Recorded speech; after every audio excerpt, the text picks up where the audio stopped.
Les histoires de Nice, préhistoire et antiquité. Les hommes se sont installés à Nice quelques 400 000 ans AV.J.C., au lieu-dit Terra Amata. Les Ligures s'installent sur la côte de 900 à 600 AVP.J.C. Ils construisent les unaires Oppidum, village perché et fortifié. Une tribu occupe ainsi la colline dite aujourd'hui du Château, une autre, celle de Cimier. À partir du 8e siècle AV.J.C., les Celtes, venus du nord, s'intègrent progressivement aux populations locales, donnant naissance à la civilisation celto-ligure.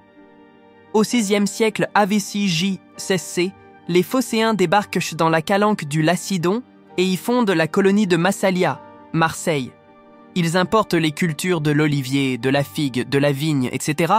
et développent rapidement un commerce intense le long de la côte méditerranéenne, créant des comptoirs comme Olbia, hier, Antipolis, Antibes et Nicaïa, Nice, qui signifie « la victorieuse ». Aujourd'hui encore, on se demande quelle victoire ce nom pouvait bien vouloir célébrer. En tout état de cause, la colonie grecque de Nicaïa ne se développe pas plus que ça. En 154 AV.J.C., des peuplades de l'arrière-pays attaquent les villes du littoral. Rome intervient pour défendre les Phocéens et en profite au passage pour les annexer. Les Romains et Nicaïa.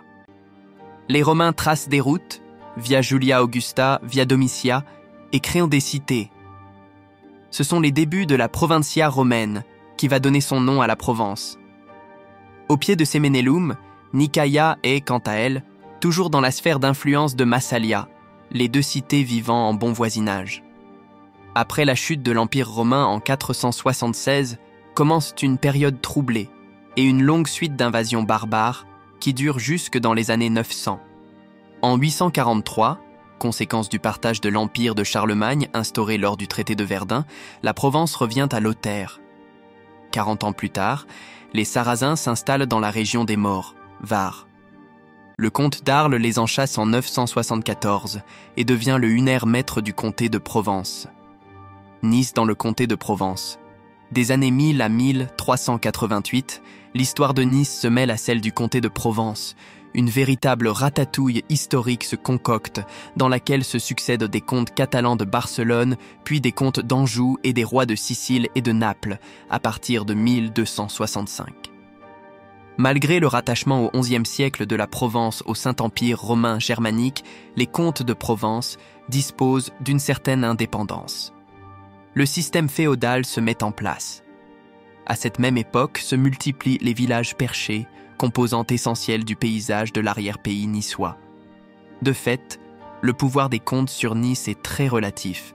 La ville, enrichie par le commerce avec Pise et Gênes, a des rêves d'autonomie et se dote d'un consulat.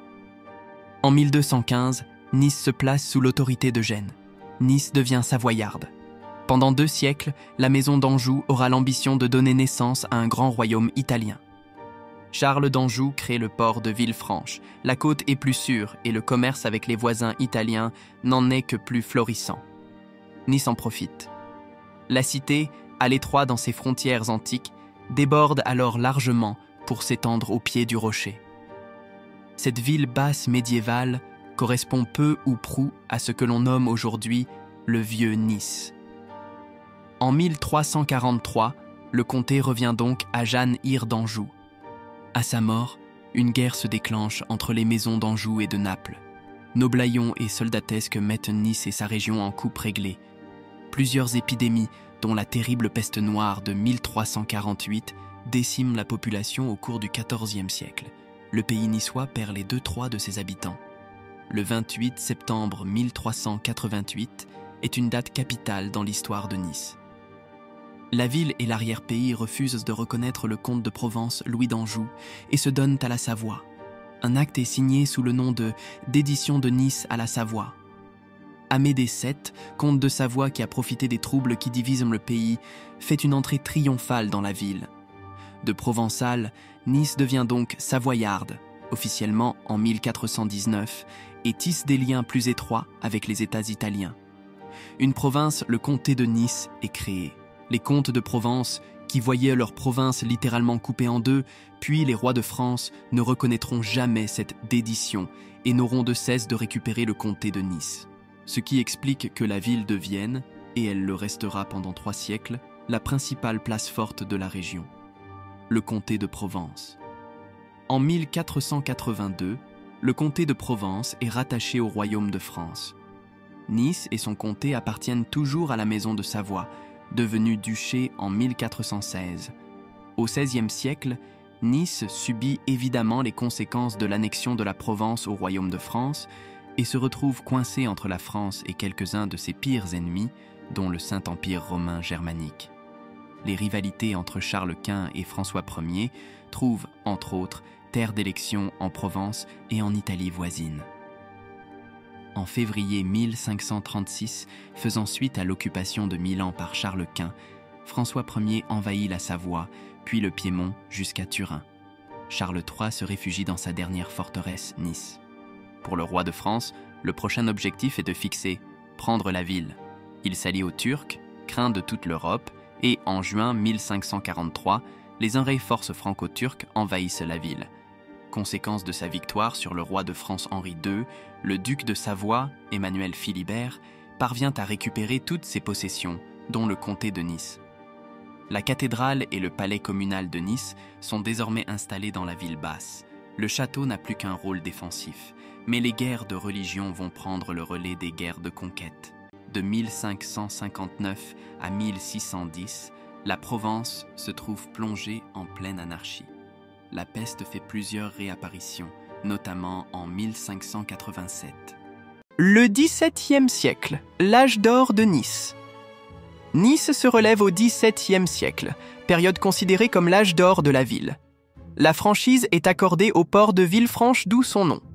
Avec le renforcement des défenses du château et la construction du fort du Mont Albin et de la citadelle de Villefranche, la Savoie sécurise son accès à la Méditerranée. Les liaisons de Nice à Turin, où les ducs de Savoie ont transféré leur capitale, restent difficiles par la route. Mais le commerce maritime avec la Provence et la Ligurie enrichit la ville. Un sénat s'y installe en 1614, un intendant en 1688. Une multitude d'églises baroques s'érigent dans la ville basse. Et Nice traverse tranquillement ce XVIIe siècle, alors que la Provence voisine est soumise à une constante agitation. La fin du siècle est plus mouvementée.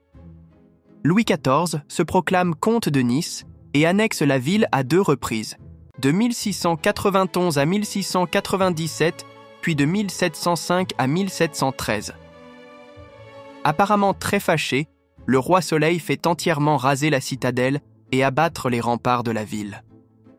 Lors de la guerre de succession d'Espagne, le duc de Savoie et son allié, le prince Eugène, assiègent Toulon.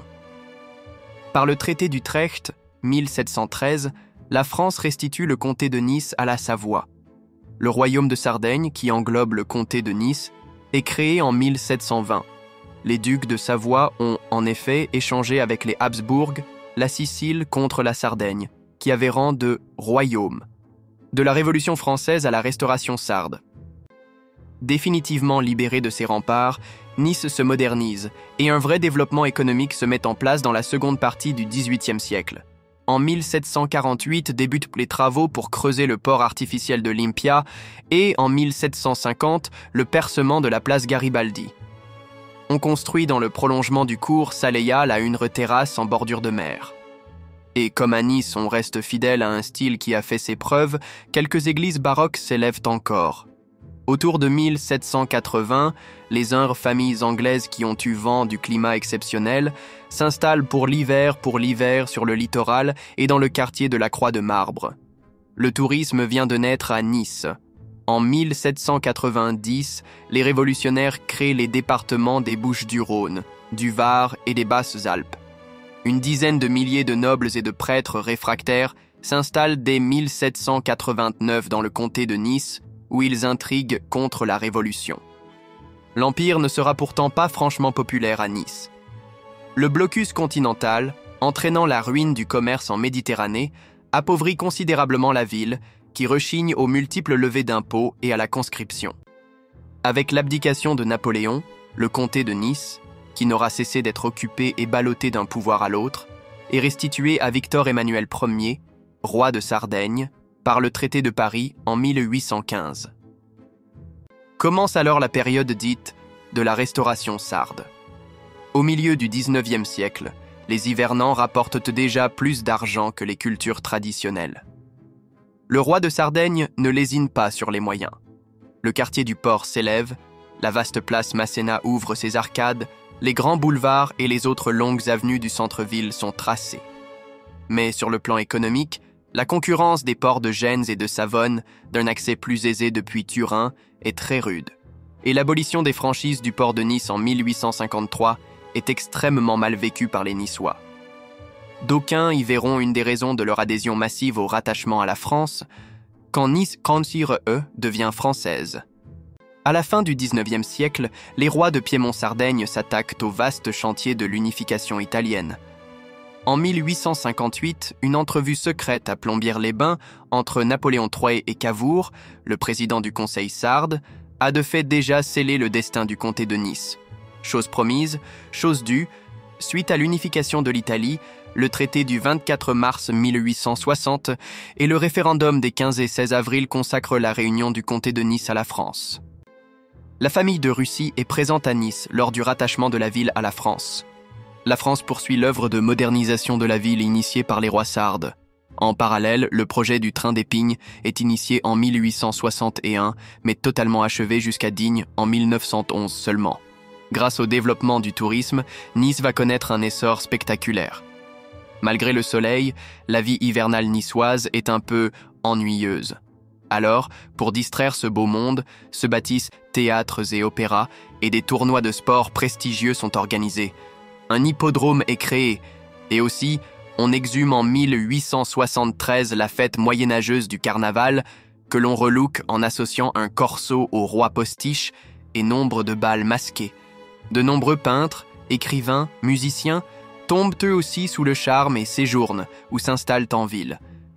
Le renom de Nice, exceptionnel, éclipse ceux de Cannes, Monaco et Menton, qui se développeront surtout dans le courant du XXe siècle. La croissance urbaine demande une importante main-d'œuvre ouvrière. Deux villes coexistent en fait, de part et d'autre du torrent du Paillon. Rive gauche se blottit, au pied du rocher du château, la vieille ville. Rive droite, la ville neuve s'étale vers l'ouest le long de la promenade des Anglais et monte, au nord, à l'assaut des collines de Carabassel, Cimier, Saint-Barthélemy. De riches étrangers se contentent d'hiverner. On y parle l'anglais ou le russe et les grandes avenues sont désertes en été. Nice entre les deux guerres. Nice paye un lourd tribut à la guerre de 1914-1918. L'activité touristique peine évidemment à s'en relever, d'autant que l'après-guerre marque un changement des mentalités. Oubliez les têtes couronnées. On croise désormais sur la Côte d'Azur, et durant l'été, de grands noms de la littérature américaine. Cet American Way of Life profite d'ailleurs plus à de petites stations balnéaires qu'aux grandes dames de la côte comme Nice. Dans les années 1930, Nice renoue plutôt avec son passé d'enclave préservé pour les artistes. Avec l'instauration des congés payés en 1936, le tourisme se démocratise. Et Nice retrouve de sa superbe, grâce à un maire, Jean Médecin. Au cours de la Seconde Guerre mondiale, les Italiens ne parviennent à occuper Nice que le 11 novembre 1942, relevé par les Allemands en septembre 1943. Le 15 août 1944, les forces alliées débarquent sur la côte et entreront le 30 août dans Nice, déjà libérée par la résistance le 29. Les affaires. Nice ne cesse de s'étendre dès l'après-guerre. La ville est terre d'immigration. Aux Italiens fuyant le fascisme s'ajoutent des fonctionnaires, de nombreux retraités, des cadres qui ont demandé leur mutation au soleil, puis en 1962, les rapatriés d'Algérie, suivis par les immigrés du Maghreb. À la mort de Jean Médecin en 1965, son fils Jacques devient maire. Les mandats successifs de cet aussi singulier que contesté personnage vont marquer physiquement la ville. Mais si le nom de celui qui fut maire sans interruption pendant 24 ans est encore aujourd'hui largement connu hors des limites de sa région, c'est pour avoir, tout au long de sa carrière, largement alimenté les pages politiques et justice des journaux. Jacques Médecin restera l'homme du flirt permanent avec une certaine extrême droite. Certains se souviennent encore de ses provocations pleinement assumées comme le jumelage de Nice avec la ville du Cap, en plein apartheid, et d'une gestion pour le moins personnelle des finances publiques. Gestion à laquelle la justice commence à s'intéresser sérieusement à la fin des années 1980. Jacques Médecin quitte Nice un peu précipitamment pour Punta del Este, en Uruguay, en 1990. Arrêté, puis extradé, l'ancien maire de Nice est condamné à 2 ans de prison pour abus de biens sociaux par le tribunal correctionnel de Grenoble le 16 mai 1995. Sa peine purgée, Jacques Médecin retourne en Uruguay. La justice française s'aperçoit qu'elle a oublié de l'entendre sur d'autres affaires. Nouveau mandat d'arrêt international, nouvelle demande d'extradition. Mais les juges n'auront jamais le loisir de l'entendre. Lorsque Jacques Médecin meurt d'une crise cardiaque en novembre 1998, plusieurs millions de francs d'argent public auront disparu dans la nature et près de 1 milliard d'euros de dette restera à la charge de la ville de Nice. Ils sont pourtant quelques 12 000 Niçois à suivre ces obsèques, d'ailleurs financés par la ville, dont le maire était depuis 1995 Jacques Perrat, ancien du Front National passé au RPR. Sous le 2D mandat de ce dernier, surgit une nouvelle tourmente politico-économico-judiciaire avec la mise en examen en mars 2003, puis la condamnation en 2004 du directeur général des services de la ville pour corruption. La plupart des grands chantiers initiés par le maire furent alors bloqués, y compris celui du tramway, qui avait pourtant débuté en fanfare. Partisans et adversaires de la poursuite des travaux menèrent une guerre de tranchées à propos de celles qui jalonnèrent la ville. Au final, le projet de tramway est rentré dans les rails, avec l'inauguration de la ligne 1 à l'automne 2007. Depuis mars 2008, Christian Estrosi préside aux destinées de la ville avec une courte absence, lorsqu'il présida le conseil régional PACA de décembre 2015 à mai 2017. Il dirige également la métropole niçoise, forte de 51 communes, dont les vallées de la Vésubie, de la Tinée et les stations du Mercantour.